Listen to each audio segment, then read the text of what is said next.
right, you guys, I have a new kind of filming setup here, and we're going to see how this works out. If this is a little easier to read and see with the lighting, let me know in the comments, because I'm trying to kind of get the best video here. So today we are going to go through Ruth 2. Now, Ruth 2 is a pretty big section. It's this entire page here. And we're just going to break all of this down. I have a lot of notes, so I'm going to try to go through it, not take too long or ramble on too much. But this is going to be a longer video, so get something to drink and we will start going through this. So first I'm going to read through it as usual, and then we will go in and start to break it down.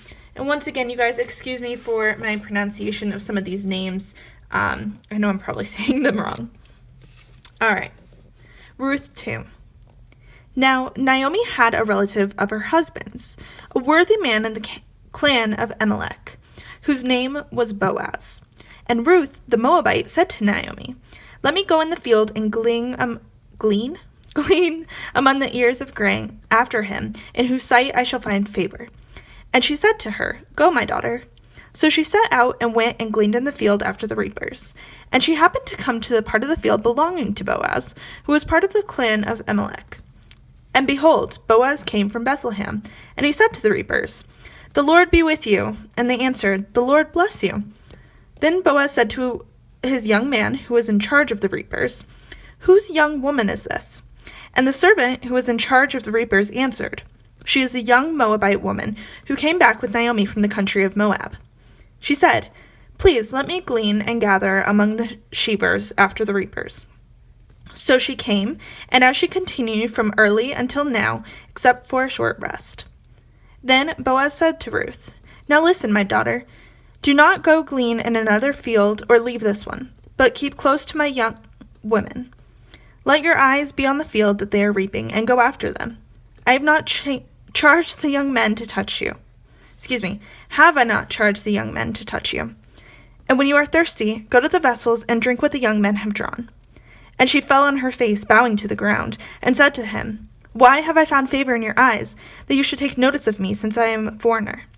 But Boaz answered her, "All that you have done for your mother-in-law since the death of your husband has been fully told to me, and how you left your father and mother and your native land and came to a people that you did not know before.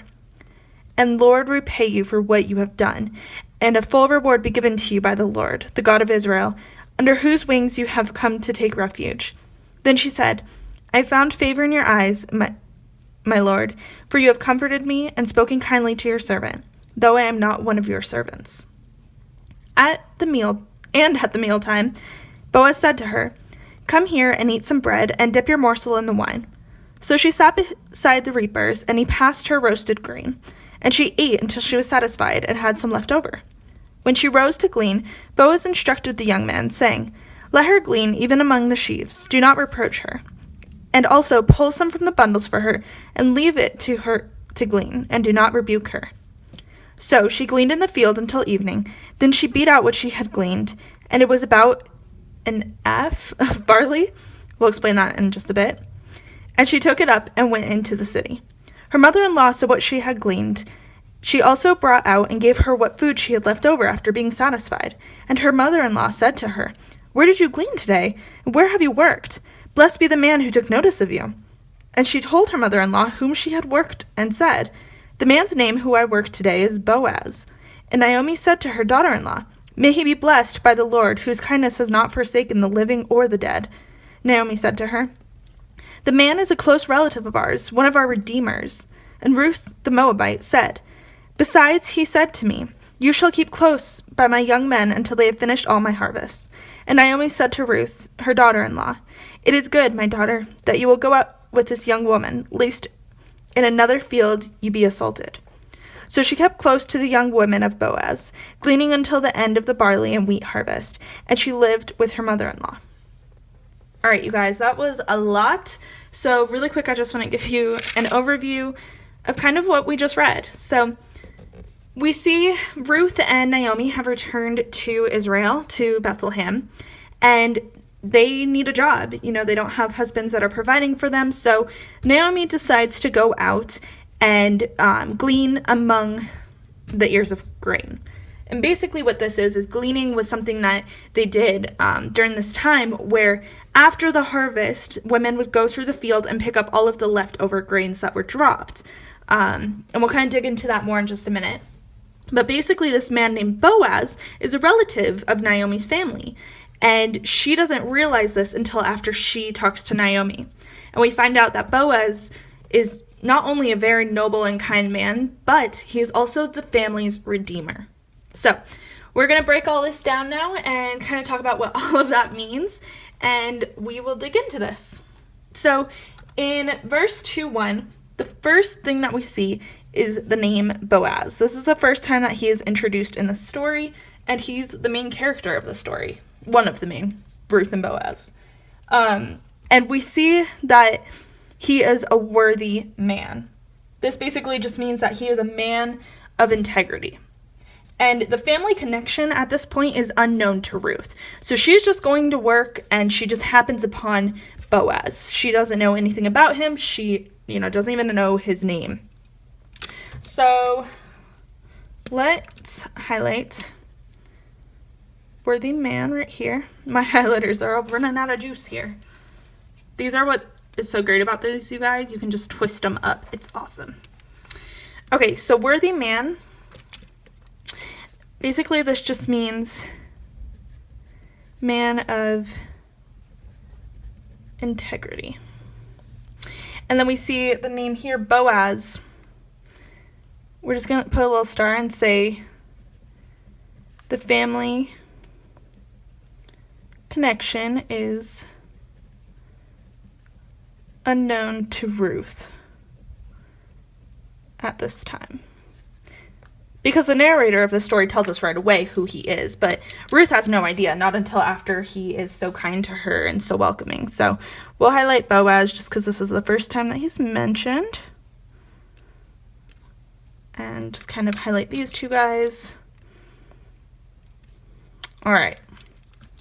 So in verse 2-3, we start to kind of see what this gleaning is. So this is kind of the explanation for you.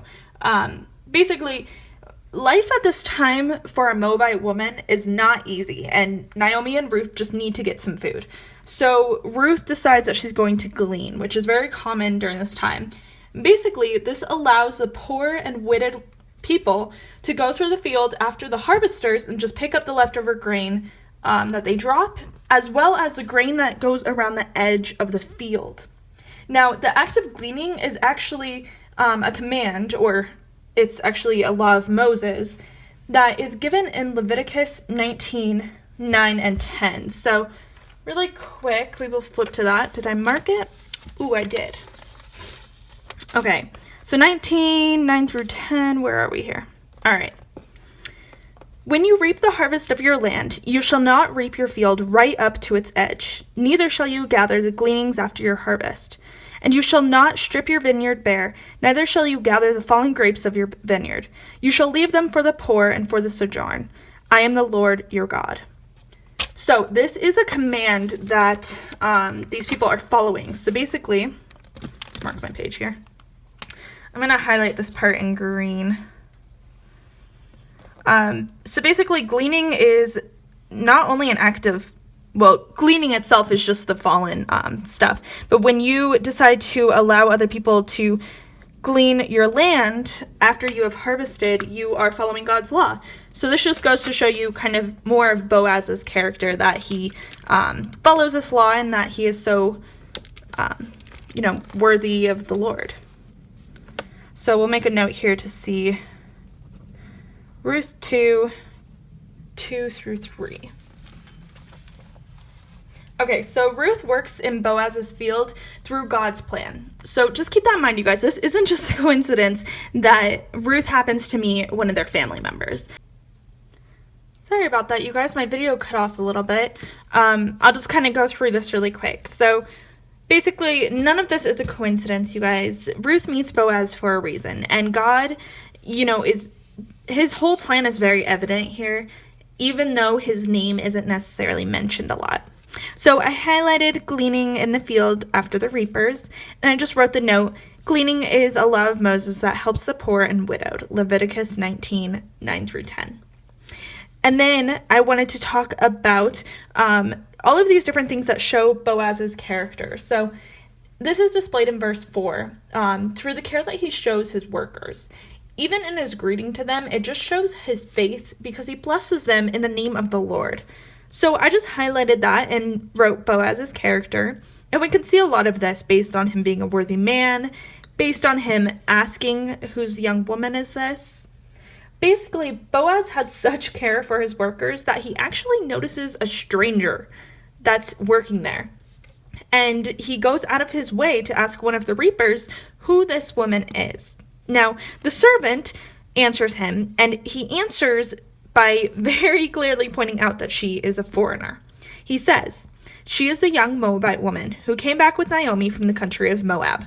He uses the word Moabite twice, and this just kind of shows, that little bit of distaste towards Moabite people because they are in Bethlehem and they are historical enemies.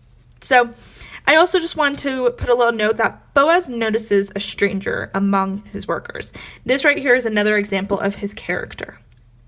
Okay, so now we're going to dig into verse 8. Then Boaz says to Ruth. So we see Boaz displaying his noble character again in his kindness to Ruth. Gleaning is a very dangerous job, you guys, especially for a young foreign woman. So Boaz offers instruction of protection, and he also gives her water so that way she doesn't have to go to the well on her own. So all of this is, again, just showing his character. He says, "Now listen, my daughter." This is just a very friendly, a very welcoming greeting. And then I also want to highlight here, "But keep close to my young woman. Let your eyes on the field that they are reaping and go after them. Have I not charged the young men not to touch you? And when you are thirsty, go to the vessels and drink what the young men have drawn." Basically what he's doing here is he's just taking care of her. He's watching out for her. He's telling her that someone has her back and that she doesn't need to worry. So again, we see Boaz's character. And then we'll put a little note here. Reaping and gleaning are dangerous, especially for a young foreign woman. And especially for a Moabite. If people know that she is a Moabite, they have kind of this hatred towards them. And even though, this is a land of God's people, unfortunately, we are sinful and evil, and that doesn't really stop us from, getting into danger. Okay, so verse 11 through 13 kind of talks about Ruth's job as a daughter-in-law. So Boaz is speaking to her, and basically he is saying that her job as a daughter-in-law has kind of expired when her husband died. And this is even made clear by Naomi herself in Ruth 1:11. So let's find that right here. "But Naomi said, 'Turn back, my daughters. Why will you go with me? Have I yet sons in my womb that they may become your husbands?'" So Naomi is saying, your job is done. You don't have to take care of me anymore. Your husband is gone and I can be on my own.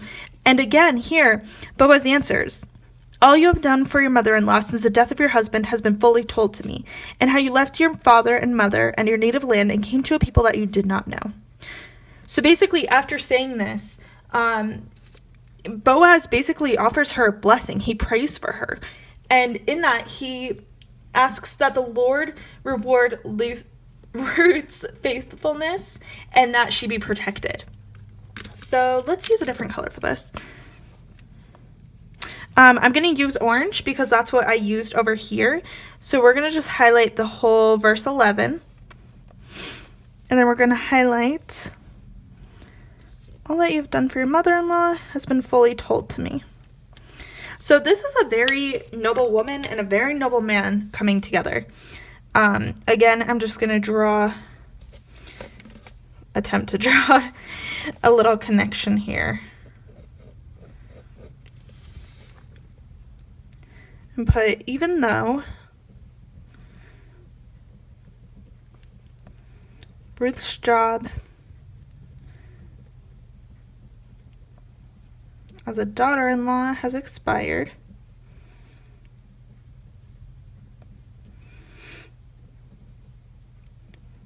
she remains loyal.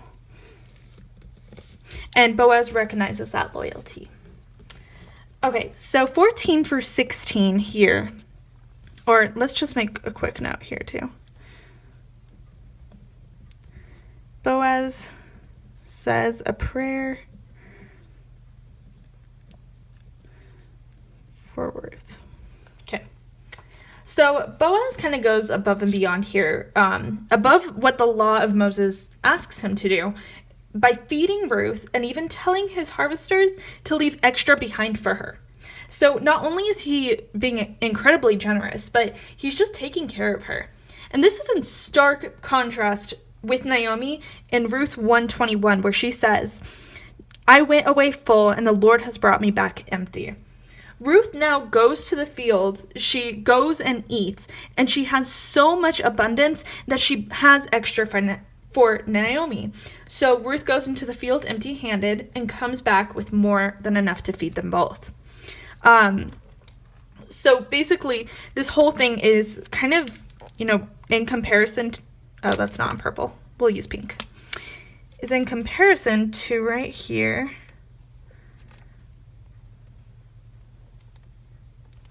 And this is another example of God redeeming Naomi's family. So where should we highlight here? He passed her roasted grain, and she ate until she was satisfied and had some left over. And then also pull some from the bundles from her and leave her to glean. Do not rebuke her. So we can even say here, Boaz said to her, come here and eat some bread, is another example of his character. And he can say, let her glean among the sheaves, do not reproach her. He instructed his young men. There we go. So all of this, again, points to Boaz. Boaz's? I don't know how to say that. Boaz? To his character again. And then in pink, we will say, she is coming back home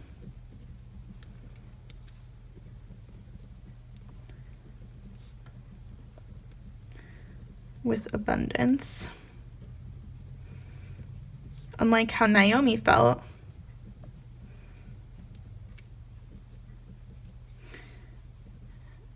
in 1:21. Okay, and then we'll highlight this in pink.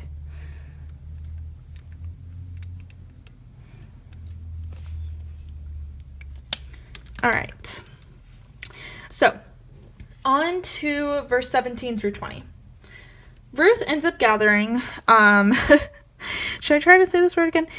Okay, so this word right here, my pen's not really cooperating. There we go. 𝗵𝗵𝐻𝗶𝐻. I'm not going to try to say that again. This is equivalent to 26 quarts. That's what I found online. I might be totally wrong. Correct me if I am. Basically, though, what this is equivalent to is enough food to feed a working man for several weeks. So this is plenty of food for Naomi and Ruth. So this shows both Ruth's hard work because she collected that much. Like, she wasn't just handed that. She had to go through and collect it all. But it also shows Boaz's generosity because he tells his men to leave extra for her. So this generosity, again, shows Boaz's character, but it also shows Naomi that the Lord has not forgotten her, that he's going to provide for them even though she has kind of felt forsaken, as she returns home. And this is a huge change for Naomi compared to Ruth 1:21 again, because she just feels like she is all alone and that the Lord is punishing her. And at this point, we see that he's not. He might have been, with the death of her family members, he might have been, punishing them for leaving the promised land and for marrying Moabite women against the law of Moses. But regardless, he still cares for them and loves them, and he will take care of them. So this shows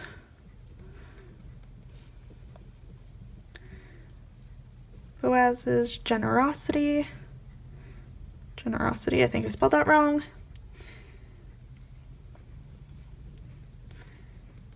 And Ruth's hard work.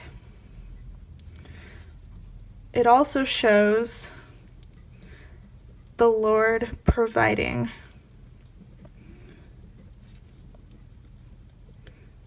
for Naomi's family. Okay. We'll just do some green here. You guys, if you know where I can get more colors like these, because these highlighters are awesome, but I think I need more colors. I don't know how many more colors you can get out of this, but... Alright, so let's jump down to verse 20 here, where Naomi says, "This man is a close relative of ours, one of our redeemers." Now, redeemers is kind of a strange word because we don't really have anyone like this anymore. There's not a lot of stuff to compare it to, but basically, a redeemer is a very important role. This is a close relative, a man, who, although he might not be legally binding, he is obliged to help his family that is in need. So it could be distant relatives, it could be your brother, your sister, but they're obliged to just help them. So, for example, I have 3 different places we're going to look here. So let me read them off and then we'll go flip to them. So one of the examples is that the redeemer can purchase out their debts. So if you had too many debts and you had to sell a field, it's the redeemer's job to come in and purchase that field for you. You could also pursue the justice of a family member. So if you had a family member who was murdered, it's the redeemer's job to find that murderer and bring him to justice.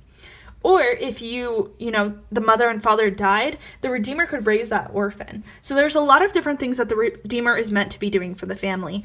And again, they don't have to. It's all just kind of, based on their character. Okay, so we're going to look at Leviticus 25, 25 through 30. I should have marked these, but that's okay. Okay, 25 through 30 says, "If your brother becomes poor and sells part of his property, then his nearest redeemer shall come and redeem what his brother has sold. If a man has no one to redeem it, then him himself becomes prosperous and finds sufficient means to redeem it.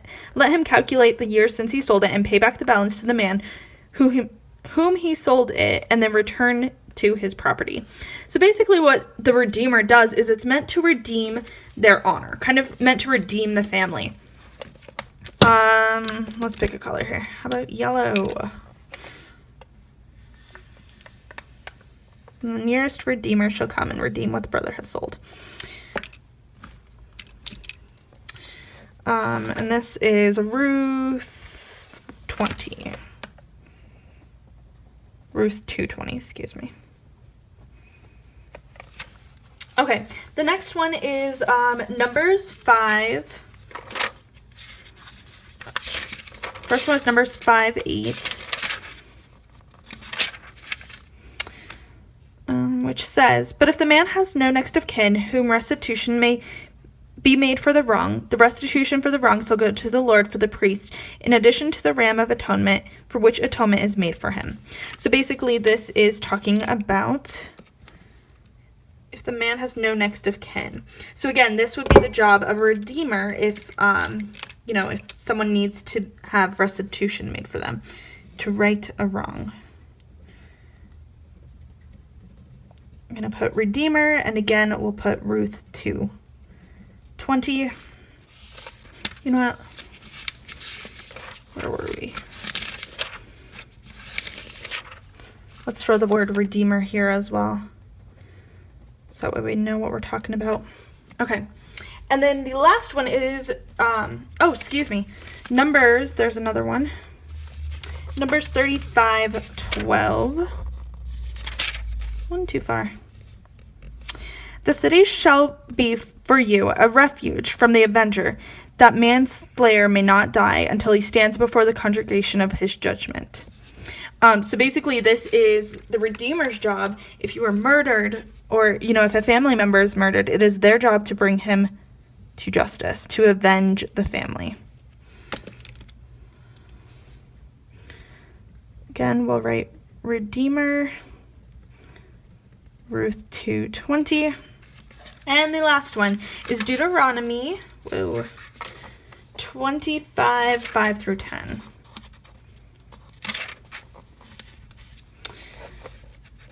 If brothers dwell together and one of them dies and has no son, the wife of the dead man shall not be married outside the family to a stranger.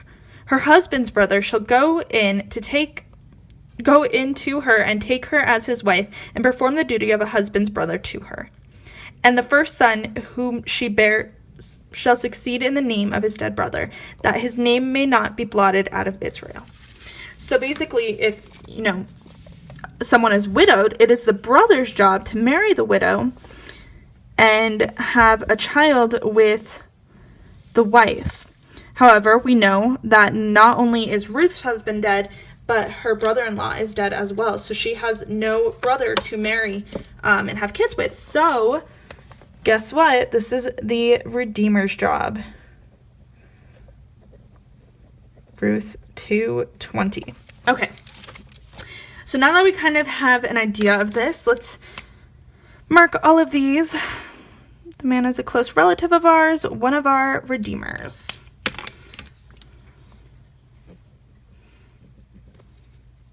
You guys, this pen is amazing because it's super, super thin, but the oils from my fingers kind of make it like skip every once in a while. It's very strange. Okay, so we're gonna write Leviticus 25, 25 through 30. I'll go up here. Numbers 5:8, Stephanie, 5:8.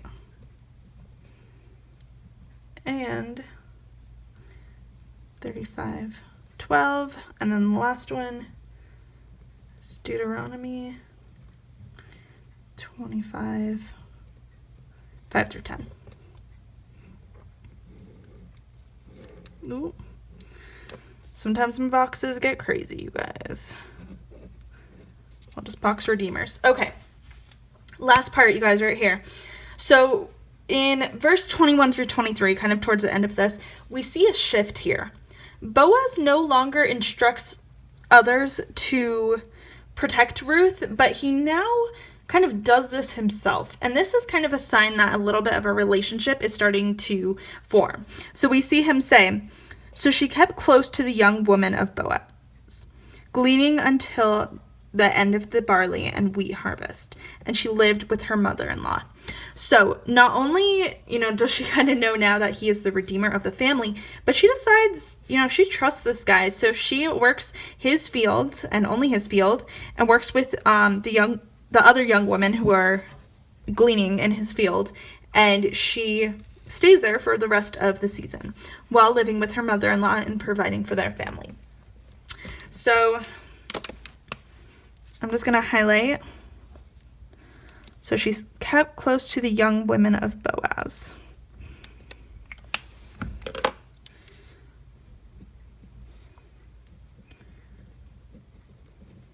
She's trusting Boaz.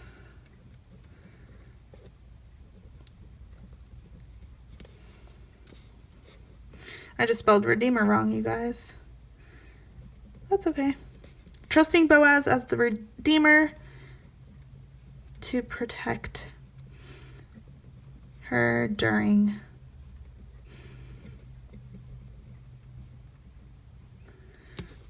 my handwriting's getting all crazy because I have nothing to set my wrist on. There we go. Okay, so you guys, that is it. That is Ruth 2. So really quick overview of what we've read so far now. Naomi moves to Moab with her family, where her 2 sons marry Moabite women, and then her 2 sons and her husband all die. Ruth decides to move back to her homeland, and her first daughter-in-law decides to stay behind, but Ruth decides to go with her out of great loyalty. And Naomi returns home not trusting in the Lord. She has a lot of bitterness towards him, and she doesn't trust him to take care of her. So once they get back to Israel, we see Ruth going to work and to, kind of provide for the family. And she goes to work for Boaz, who is the family redeemer. And Boaz is a man of integrity. He has a lot of faith. He is honorable. And Ruth spends the entire harvest season working under Boaz and being protected by her. So this is how the story is kind of unfolding, and you can see that although we start out from some pain and suffering, and we kind of work our way into a lot of lost faith, we start to see that faith being rebuilt under this man named Boaz, and we see that working through his faith and through Ruth's bravery and loyalty to Naomi. All right, you guys, that is everything. Next video, we will go through Ruth 3, and then Ruth 4, part 1 and 2 will be our last 2 videos. If you have any questions about any of this, leave it in the comments down below. And I'm kind of filming all of the rest of these videos now, so if you have any suggestions for what book we should study next, leave them in the comments, because I want to kind of make this like a weekly series, and I would love some suggestions on what you would like me to go through next. All right, you guys, have a great day, and I will see you in the next one.